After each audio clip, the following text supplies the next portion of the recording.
Welcome back to Chatting with the Carters. I know you guys are probably looking like, where is James?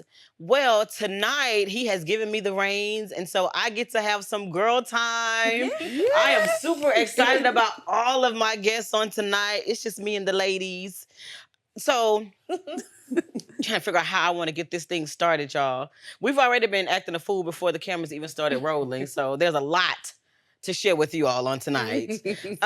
Where do I begin? Because tonight I want us to talk about healing and growing and just being a woman, motherhood, marriage. You know, if you're not married, you got a significant other. We want to talk about all of that stuff. We're going to talk about the things that we as women sometimes don't talk about Right. because we're always taking care of everybody else, and so often we don't address our own needs. And I want us tonight to be able to really share some of those needs and some of those things that we don't always say out loud. Right.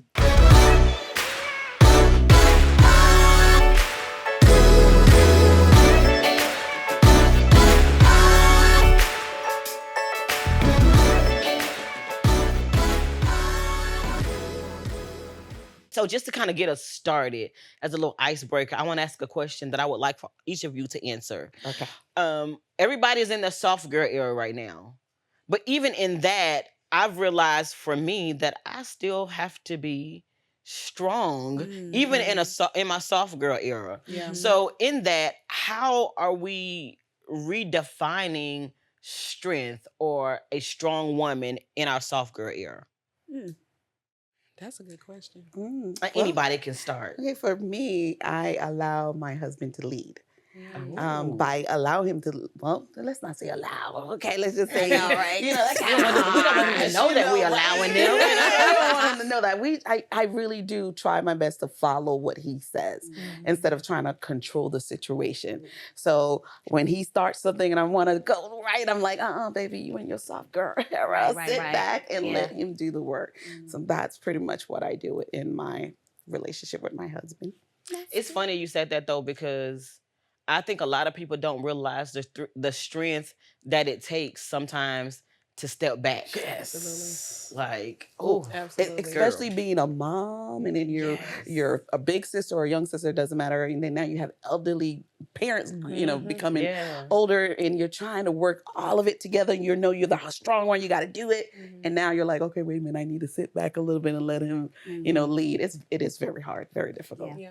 Yeah. I think for me, that's actually something that I'm learning right now in this process, like literally just this week.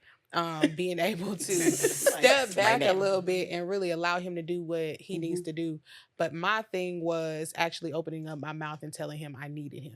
Ooh, Because yes. it was hard for me to allow him. I Allow know. is hard, I know, crazy. but it was hard for me to give him the baton Right. because I felt like I was Superwoman and I could do everything that I needed to do, But when I realized everything was actually falling apart, so actually opening my mouth and telling him, I need you. You know? Wow. And he was already there waiting on me, to give him that. So, yeah. Yeah. That's That's interesting good. because I'll speak as an unmarried woman, but I've been in the relationship for a very long time. And we are on that path. But for me, I know we have been trying not to use allow, but it's so hard not to use it because I think it's more of us allowing ourselves to step back, Yeah. right? Yeah. So instead of saying what we allow them to do, I say we allow ourselves to step back, right? Yeah. And not be in such a focal point in the relationship.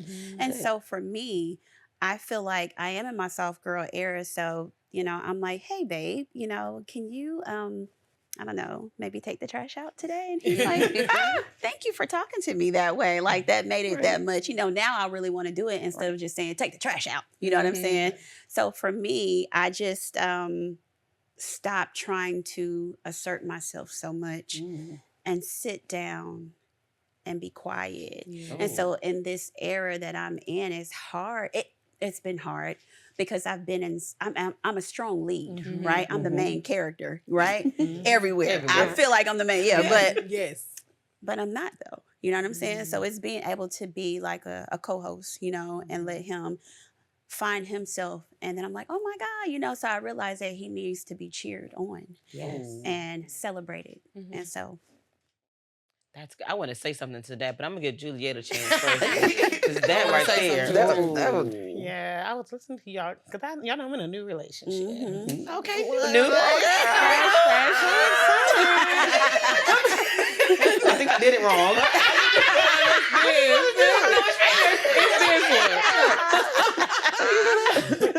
But I'm learning in this relationship to slow down. that's good. I'm so used to developing, building something new. It's like, how do I fit him in to my dreams, my goals, my business, all these things I want to do? Right. And I'm realizing what's soft for me is not working this past Sunday and just chilling while he watched the football game. That was fun. But just chilling and being still. Right? And I realized that I didn't really know what to do with my hands because I'm so used to on Sunday being like, okay, I got to work this. I got to do this. I got to do that. I got to build this. I got to do this. And I was like feeling guilty for not working on Sunday. So what's allowing me to be soft is saying, okay, you have somebody that God has sent that wants to love you, that wants to spend time with you.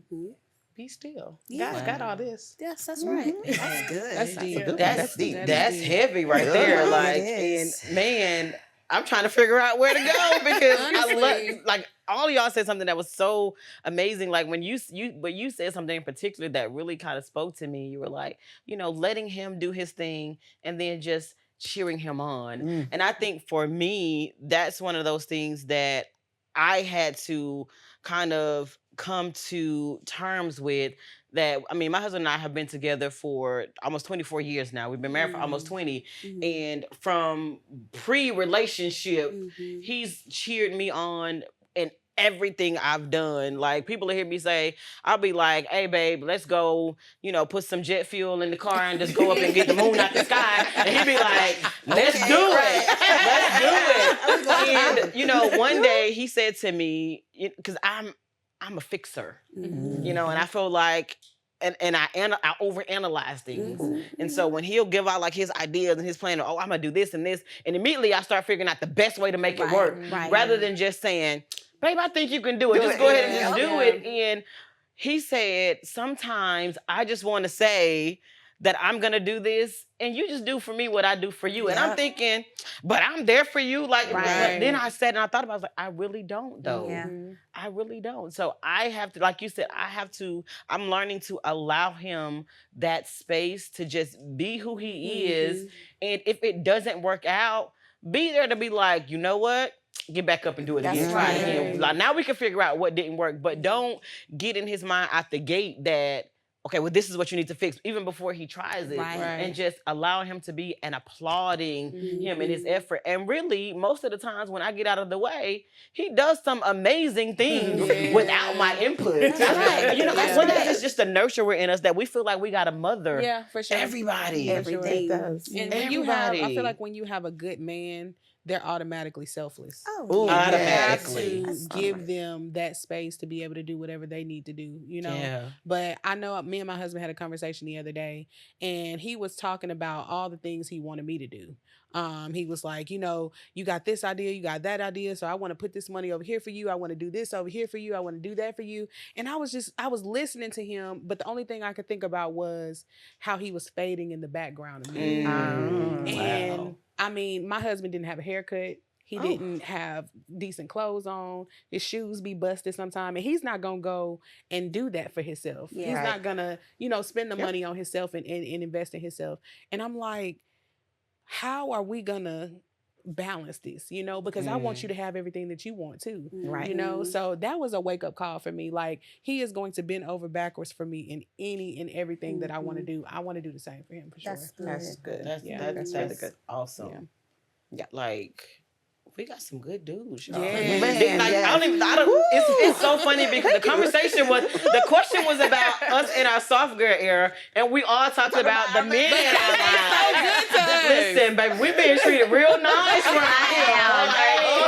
I'm not mad at her. we're so spoiled. Right. And listening to Juliet talk about her new babe. Hey. I love, you know what though? You said something about, your relationship being new Mhm. and how, with those of us that are here that we know you and we know how established you are in your career. Mhm. I think when you're already established in something and now someone else is coming in, I don't think people understand that you have to figure out like how to fit them. Yes. And If I've this been thing is single a gonna long work, time. they have to be a part Mhm. of that, and you have to figure out. You Mhm. have to be intentional Mhm. about doing that. So, what does that intentionality really looks like for you? I think for me, it was preparation before he came. Ooh. I have been praying for the last year, Lord, teach me how to slow down Mm. so that I'll be ready when you send him. Mhm. Didn't know he was coming, when he was coming, Mhm. but I've been preparing. Right. And so, what that preparation has looked like for me is taking my time and slowing down, recognizing that I have all of these things that I want to do, but I can't do them all. Ooh. And really just praying like, Lord, show me what you want me to do. And then help me to honor this person because, I talk from sex trauma to intimacy. Yes. Yes. And I've been single a long time, raising my daughter, Mhm. empty nesting. She graduating this year. And if Congrats. he didn't came, you know what I'm saying? And they don't stop calling you either. No. Like it gets worse. Every day, all the stuff I tried to teach her, now she calling me, "Mommy, how do you do this?" I'm like, That's right. That's it. Yeah. my bad. That's My bad. That's our But topic. the largest thing I Focus. said, I prepared and prayed. Lord, show me. And then, you're on the job training. And it's like, Mhm. okay, help me to receive. Ooh. I've been Receive. preparing. Now just help me to receive. Come on. And that's what it's been looking like for me. Constant prayer, constant reading this book called Dating with Boundaries, making sure I'm speaking for myself, making sure I'm understanding, make sure I'm understanding him. Because when you got your own trauma, you living from your trauma. Oh like my you got to goodness. understand me. Yes. You need to know Right. this, you need to know that. Right. But learning to be in the space with him and be myself from the gate. Mhm. That's There's good. so much to good. unpackage in Yes, that. it is. Like, let's start with preparing myself to receive. We are such giver. Like even with the question we talked, like I said, the first question I asked about was like how you in your soft girl era, and we all talking about how we give into our dudes. Like so, but how do we prepare? Oh, Jesus. Ooh.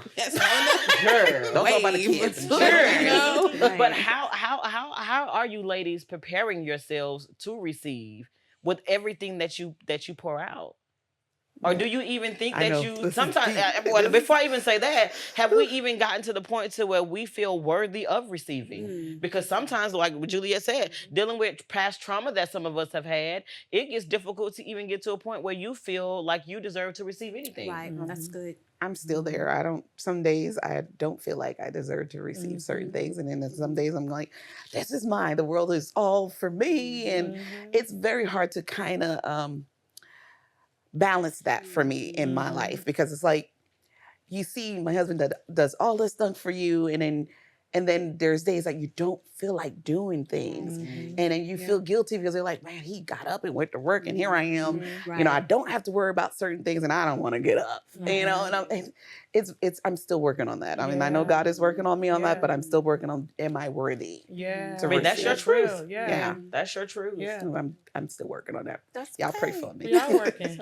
Yeah. Like, 'cause I mean, even now, I can honestly say that I think I'm still working on that too. Because, like you said, going through moments of now, y'all out there don't know about how our 2024 went, but it was rough, and I felt like it's crazy because I feel like now that we're at a space where we're able to breathe and all these amazing things are happening, I'm still thinking about making everybody else whole and making everybody else right. And then like my husband, like I feel like his steadfastness and his temperance and long suffering for last year, because I felt like a lot of things that transpired for us, I'm like, had I not made this decision, had I not agreed to this, had I not done that, and so now I'm blaming myself for all of these things. And so now when all of these great things are coming in, I'm like, I don't want to mess this up. Like, I don't want to screw it up. Like, am I now in a position mentally where I can handle it, even though I've been praying for it, and, waiting for it? Did I go through the time, like you said, of preparing myself for that? And I realized that in some moments I did not fully prepare for some things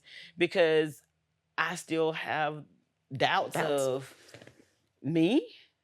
am I worthy of Mhm. this? You know, do I deserve this? And sometimes I have to get them up like, girl, yes, Yes, you you do. do. I have to look in that mirror and remind myself that yes, you are worthy simply because God says that it is yours. Mhm. And I think sometimes we equate our worthiness to what we have done or have not done. Yeah. And that's not how our worthiness is determined. It's Yeah. determined because God says you can have it and, And it's it's yours. yours and you deserve it. Right. Mhm. I feel like a lot of what us not receiving things or feeling like we're not able to is a trauma response. Yes. It is. And I was gonna not try to get in your Mm-mm. bag Go because ahead, I know jump that's in, your jump department. in. But Teach me. a lot of the way we respond to things is Mhm. out of trauma. Yep. You know, Yes. I didn't. If you grew up not having a lot of things, Mhm. right, and not being able to, I guess, I won't say match is seems like not the right word to Mhm. say, but not to look like everybody else, right? Mhm. You know, I grew up. We had a trailer, you know, we weren't in the most affluent neighborhood, you know, life was just kind of tough, right? Mhm. But then I went to school with people who had things, you know, that I didn't have. And so now 25, 30 years later, when I'm able to go out and get some of the things that I want, um, I still feel guilty. You know how you go to a Ooh. store and you're shopping for your children, Right. right? And you see something you want and you like, no, you're supposed to be shopping for yourself, Mhm. but then you start shopping for everybody else. Everybody I else. think that's a Right. trauma response, Yes. right? Yeah. Because you at that moment you're like, oh, but he need this. I just won't get it this time, you know. Right. So I think that in our receiving, we have to pray and ask God to open our hearts so that we can receive the love that He has for us. Everything that we Absolutely. want, everything that we have, that we can have, we can ask for it Mhm. with our mouth, and we can manifest these things. And everything that I've ever wanted, I've asked God for, and He's given it to me. Mhm. That's it. That's That's good. good. I'm like, That's I'm good. sitting that for a minute. Yeah. Mm. That's good. Everything. Everything I've ever asked God for that I've ever wanted, He's God. given it to me. Mhm. And I think a lot of times, all of us sitting here can really say that. It's just sometimes we don't always recognize Mm-mm. that He's given it to us Mhm. because it doesn't always come in the way That's right. That you we want. wanted. Yep. Mhm. I, And now with Julia, I wonder because I'm gonna dig in your bag a little bit, just because I feel like personally I need to know this. Is that something that is that, like she said, a trauma response when we can't recognize what God is giving us because we feel like it should come in a specific package, and when it doesn't, well, I'll say this. I guess I don't want to formulate this question. I just want to be real transparent.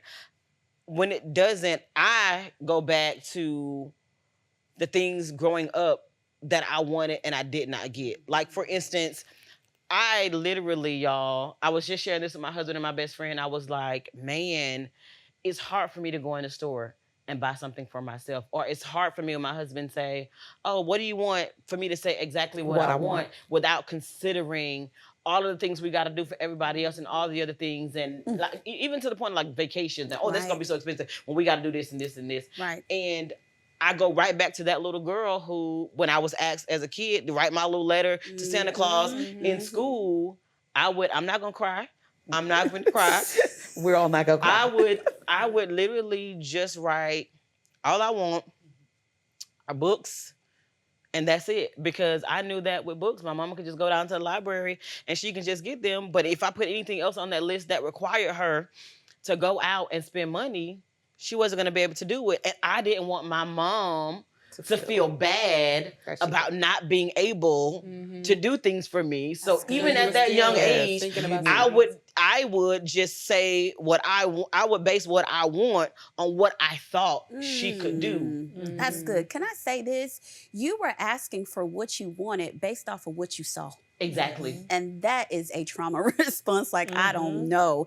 But God has formulated us. He's created us to be able to ask for those things as though they were. Yes. And oh my God, that's so good. Yes. Oh, that's so good. Better not. No, I was walking around with a lack of faith. Now that you put it that way, I couldn't see it, and I didn't think it was. I just didn't think it was possible. Mhm. And I think as I got older, I carried that in my life when I dealt with people, even when it came to like careers and different opportunities, like certain speaking engagements and things like that. Even now, I'm finally getting to a space to where if I want to be on the stage and there's something that I'm at a point to where I'm going to be like, I'm going to go for it. But I'm like 41 at this point.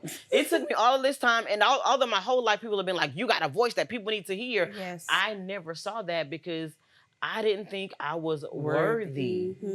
And what I want to say is we get used to accepting the minimal, Oh, right? Because that's what we learned. Yeah. Right? We get used to it. So to answer your question, yeah, like all of us have our different trauma responses. You know what I mean? And so you know how, Sarah, you were talking about worthy. Like for me, although I've prayed to receive, I'm still learning that I'm worthy of what I'm receiving. Like my nervous system is catching up to what my thoughts are saying. wow. Right? And so that's why I wanted to tell you, like, no, we here. You know what I'm saying? Yes. It's because I'm learning that, okay, God, now you're sending it. Now, open up this system that has learned to be blocked and detached so long in the space of protection so that I can receive the love that you're trying to give me. And that's hard. It's like breaking bricks open. Yeah. Right.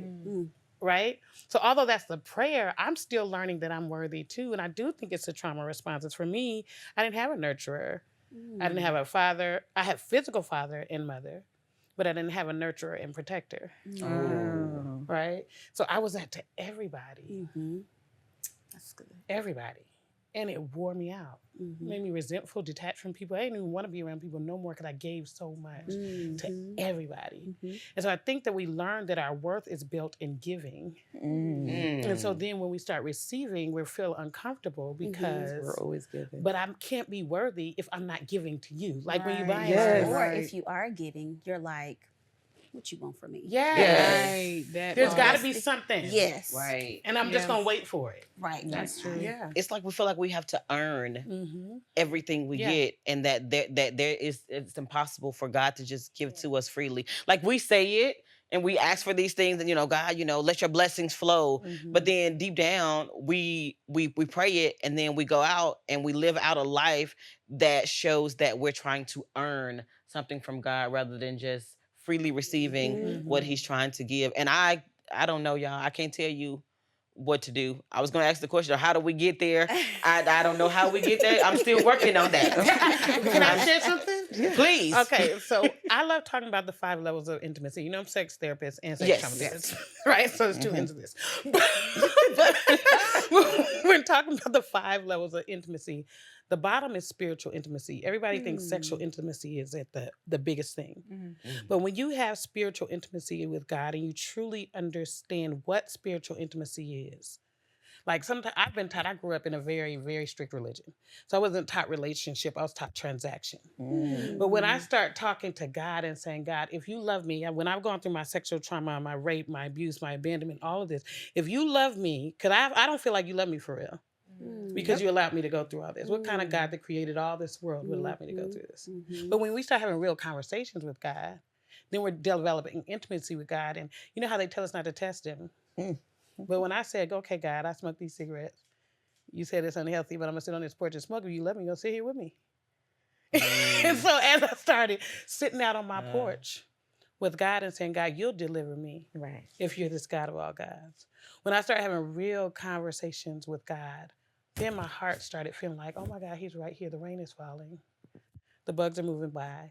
So he's got to be real because his nature's out here. So my thing is, what I'm learning with God is finally seeing him as the Father I never had, rather than this God of authority that's going to punish me. And I think that's been my answer, Jessica, is true understanding of intimacy, not this big old person. And I think then that's when we get to that space that you're talking about, Tiffany, of he's going to take care of me. And I see it in the evidence. Yes. Boom, boom. Right. Right. And so I start saying, oh, that's proof. Yeah. So I don't know. That's just my experience with God, because I've had a rough relationship with God. But once I started stop listening to everybody tell me what I could do in my relationship with God. Then I started getting closer to him. I think, you mentioned a lot, quite frankly. But in listening to that and talking about your specific relationship with God, it makes me think of sort of similar my relationship with God or in my relationship with my parents.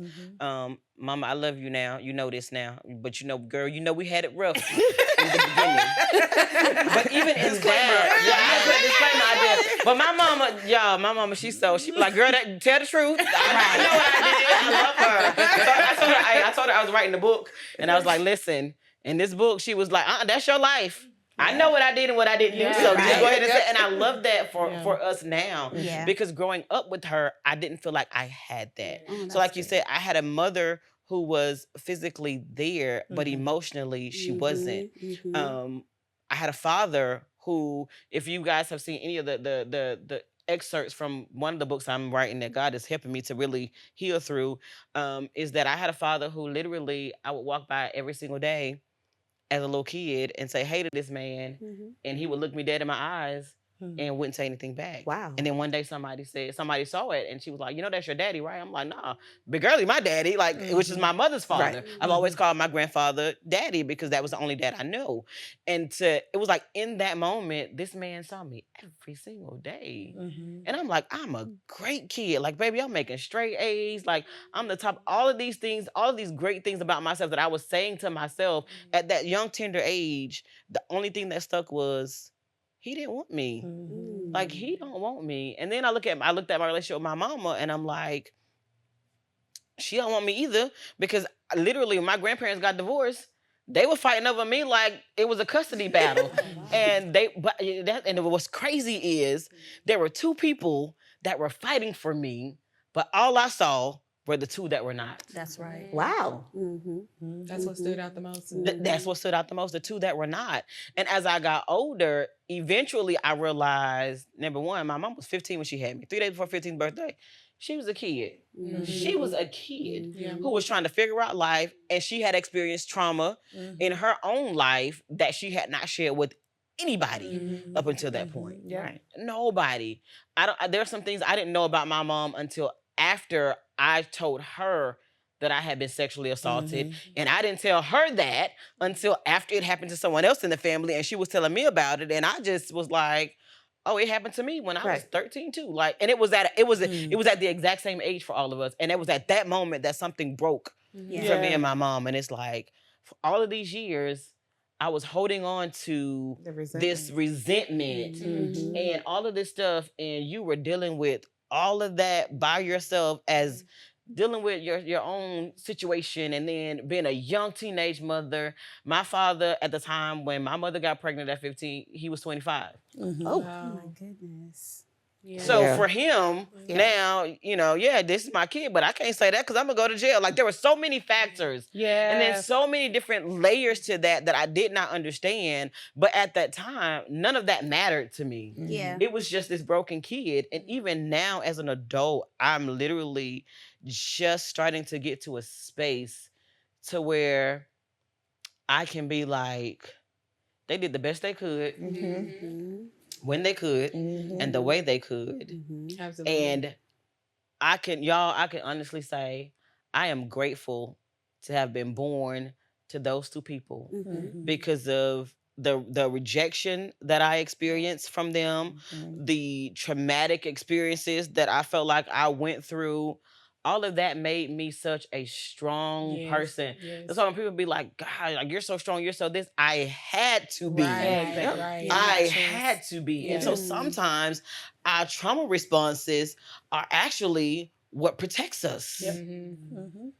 I will say what I'm walking through in this season, because last year, 2024, you already know, was a whirlwind for me and my family as well. But one thing that I've started to understand now that I'm in therapy for it, is I didn't know that the things that I dealt with as a child was the reason why I was what I was. Like, I'm 32 years old, and so many things. People don't tell you that therapy has you unpack this suitcase that you thought you zipped up, put in a closet, threw away, like, it's a lot. It's a lot to it. And the way that I have been able to walk in forgiveness for the people that I did receive trauma from, is just taking the title away of what they were to me. You know what I'm saying? Like, my dad, that holds a lot. Dad, that name holds a lot. And if you just take away that dad title, Mhm. and you realize he's just a person, and he didn't receive love the way that he needed to. His mom was beating him every chance she got, you know, and his dad didn't care about him at all. So the reason why he was getting abused the way that he was is because of his dad. You know, like it was a lot. My mom, she was 15 as well. She 15 when she had me, and she was young. So I can't fault them for the things that the way that they handled things. You know, they were kids, you know, but they did the best that they could, as you said.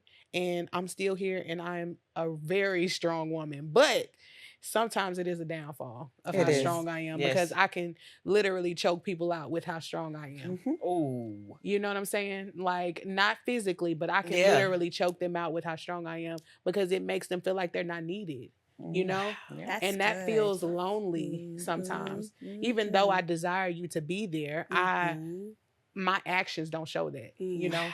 So, Even like yeah. growing up in a household that I grew up, my father and my mom both there, grandma and grandpa was there, so that's how we grew up in that household. One of the things that I always remember, because I was one of the oldest, so all the responsibility was usually on me. So it was like, you know, that last latchkey kid, that was me. I had to make sure all the kids were together, make sure everybody was accountable for. And I think because of that, that is why I am still the same way I am now, like being the one who has to control everything. It's like, okay, stop, let's do this, da da da da.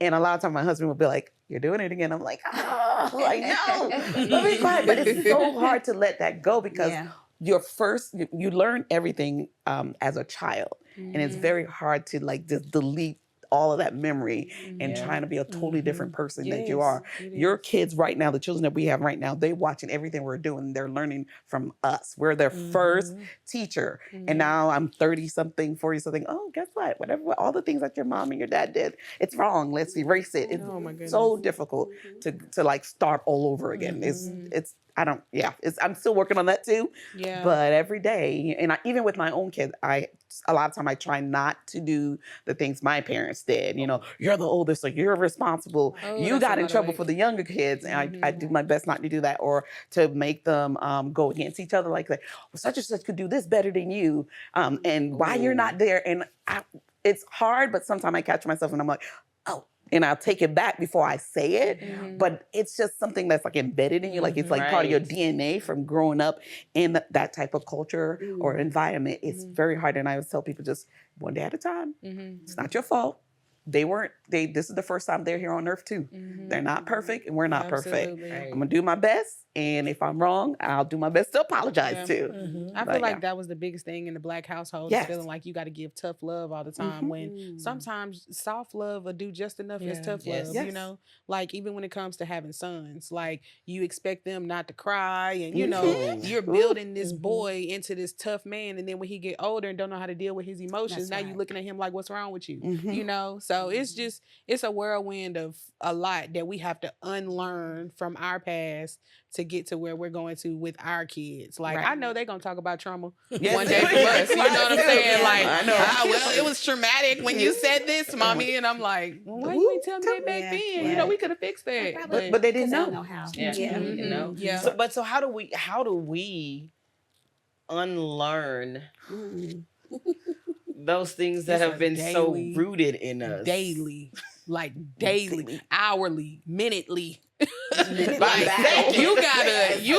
you gotta think through every single thing. Like, okay, am I working off trauma, or am I working off emotions right now? Like, especially if you're working off emotions. If you're working off emotions, you got to check yourself, because majority of the time you finna work off something and it didn't even have to go left or right like that. I like what you said, though. I mean, essentially just assessing the situation. Check I yourself. think we get so accustomed to always reacting right away, because we got to get it done. You got to get it done. You don't miss the beat, but you don't take that time to just sit back in the moment and assess before I react from what part of me am I reacting. Right. That's good. Yeah. Nice. Okay. Nice Before yourself. react- Yes. I think compassion with ourselves is so important, right? I think that's the unlearning. Oftentimes, well, I can only speak from my experience, there was not a lot of compassion, right? There was not a lot of teaching. And so I think a lot of unlearning is giving to ourselves what we didn't get. Yeah. That's And then good. it helps to rewire the nervous system, right? That's if I just good. start loving myself in the way that I didn't necessarily get, Mhm. then I'm working with my inner child and I'm rewiring the whole thing, That's so which good. is so cool, Mhm. right? Like when we were talking about our trauma with our parents and everything, it is the beauty of saying it hurt, Yes. and I'm not going to invalidate the pain, Right. Mm. Yep. but I accept your story, Yeah. and I'm learning me. Y'all are doing good. I was listening to you like, okay, I'm working on forgiveness. I'm learning. It's rough. I'm telling you. I'm not there yet. I'm working. Listen, there's some people that's She's still so on the strong. shelf. You gotta take them bit by bit. I'm working on that part, but Goodness. accepting that part that is a struggle, because for me, releasing means you can do it again. Ooh. good. And they do. A Ooh, lot of that's times they do it good. again. But It's that like doesn't mean you repeat. have to give them access. That's though. right. No, I told my That's husband. good. Yeah, You don't that's have to good. give them access. Yes. You still have your back. You're I can correct. forgive you, but I don't have to restore the Absolutely relationship. not. I Right. heard that this Yes. week. Yeah. That's really good. Yeah. Yeah. I start putting people in category. Yeah. You know, I'm like, you have the complacent category, leave them there. Right. Then you have the one, the go-getters. Then you're Yeah. like, oh, you're right there with me. And then Right. you have the complainers Yeah. that don't want to do nothing. I think also too, we have to be able to identify some things when we come to people. Yes. And we come to things, right? If something reminds me of something that I have been affected by, I'm like, I can't go over there, you know, Yeah. because I know that it'll send me back to a place that I've grown from. Yeah. Absolutely. That is so hard and so tough, but it's so necessary, right? Very. So we just don't forget. We can forgive if we want to, Juliet. We can. can. We can, and I think we're all working on parts of Yes. It's a process, but there's a certain thing. It's grace, right? Yeah. Because if we don't extend this grace to people, this grace is extended to us every single day. Grace and mercy every single day. And I think that's the part that gets me, because I have been lied on. I've been called everything. And I still, if I see these people in the store now, I'm like, oh, hey, how are you? And I genuinely mean it, right? Right. Genuinely. I genuinely mean it. Sarah's like, no. No, Sarah's like, not me. The whole church finger. No, working on that. But I'm gonna have to I've had work to on get that to a one. place in my life where I don't let people affect me, Yes. right? Yeah. Because intrinsically, this is who I am. Right. I'm going to be good. I'm going to be nice. And I'm going to give you grace and favor, because God gives me grace and favor every single day. Yeah. I'm not about to miss my blessing playing with you. Yeah. Okay? And I think That's we why I just also don't have talk to them. we I also need a have to class. apply. I need a class. I need a class. I'm not there yet. It's so funny. She's so grateful. I I'm love so talking to her all the time. I'm telling you. You be like, hey, how you doing? Be like, See,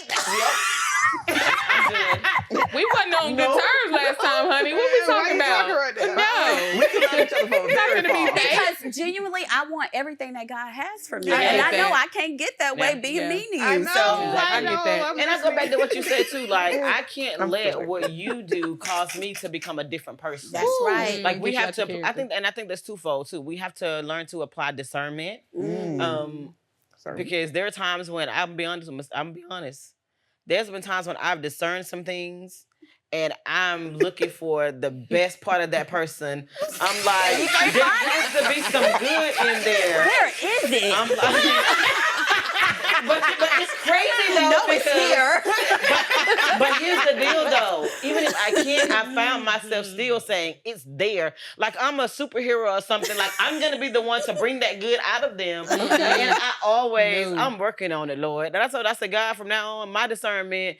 It's not that I don't have it, it's I don't listen to it. Listen, look, you growing your own garden and all that stuff. Now, you know if something gets molded and then it touches something else, that's gonna get on you. that is So good. we don't have to They're leave like, that I'm just alone. gonna cut these leaves off and the rest of the tree's See? gonna be good. No. But what you said is good. There's some things that I've learned You in have my to cut garden. off. I have to take From the the roots. entire tree out. Yeah. From the root. Go to the Otherwise, it will literally spoil my entire soil. will. And now everything in that bed is messed up. And I've seen that happen in my own life. And that got me to that point of stop ignoring your discernment, Jessica. When you see it, don't try to explain it away and say you're overanalyzing or there is good there. Like you're gonna be the one to bring it out. Like, no, if they're not ready, they're not ready. That's right. And then two, I was telling somebody this week. I said, my thing is I'm learning that I don't lose trust in people.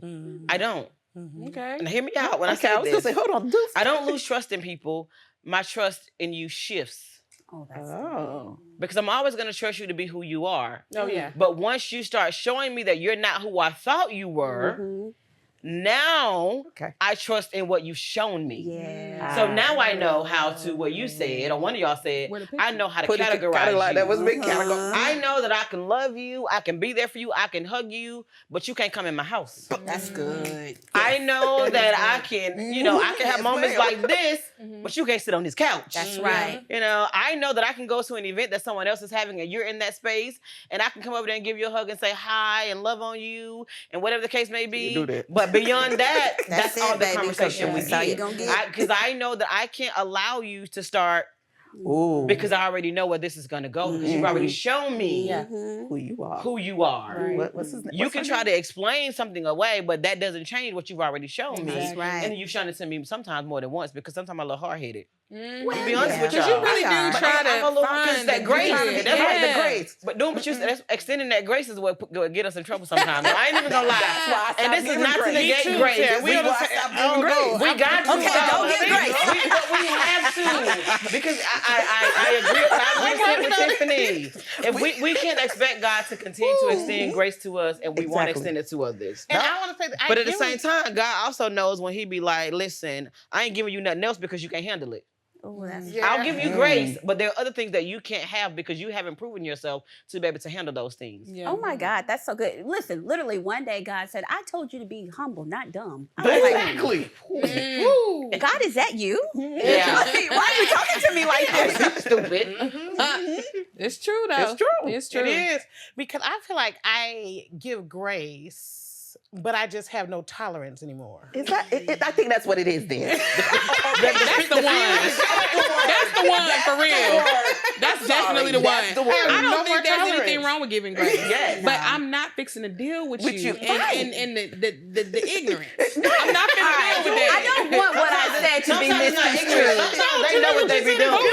It's Just good. straight No, it's foolishness. good. to me. I'm working on it. Have But for some me, grace. Yeah, but just, I'm gonna have grace at the house. but have some discernment too. Right. You gotta have both. That's true. Yeah. You have to have discernment. You have to have grace. But I was about to say my grace is not overflowing, but I feel like the Lord don't give me. Don't say it. Don't say it. That's discernment right That's there. discernment right Don't there. say That it. was the only joke that. Don't say that. Don't say it. No. Have some grace and some discernment with people.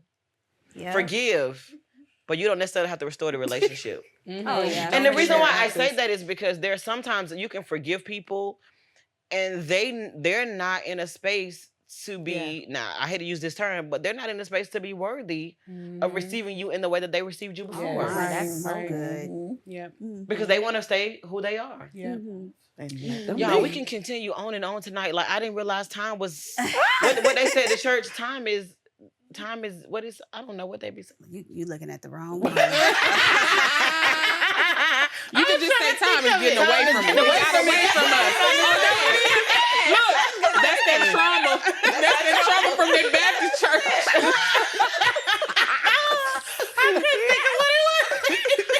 Time has gotten away from us. Hey, ladies, thank y'all so much for joining me. I feel like there's so much we could have continued to unpack here. Before we go, I didn't even introduce all the ladies from the beginning. Some of these ladies you all already know. Y'all have seen them personally on the show, but we have a newbie here, Miss Juliet Wise. And while Juliet is here, do you have your journal with you? I do. Let us see a little bit of Tell it. y'all a little bit Tell us a little bit about this journal before we go. Close us out. Okay, Heal Deeply, y'all. I'm a sex trauma and intimacy therapist, and this journal is a workbook to help you to heal deeply. In order for you to connect in your sexual relationships, your emotional relationships, your romantic relationships, you got to heal deeply. You got to go below the levels. You got to understand what's bothering you. What we're talking about, my forgiveness issues, my pain, our traumas, different things. And when I dig deeply, then I'll be able to love boldly and I'll emerge powerfully.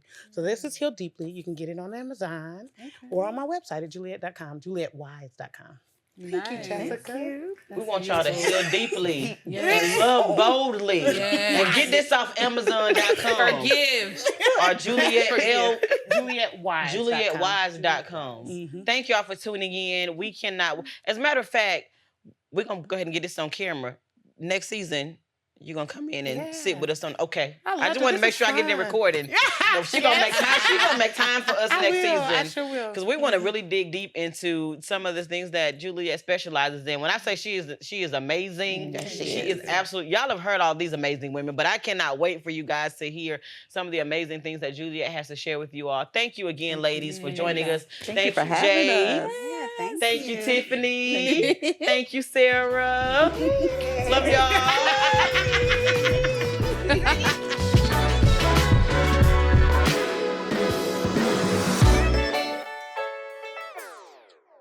Thank you guys for tuning in to this episode of Chatting with the Carters. We have some amazing things on the horizon, particularly on February the 6th.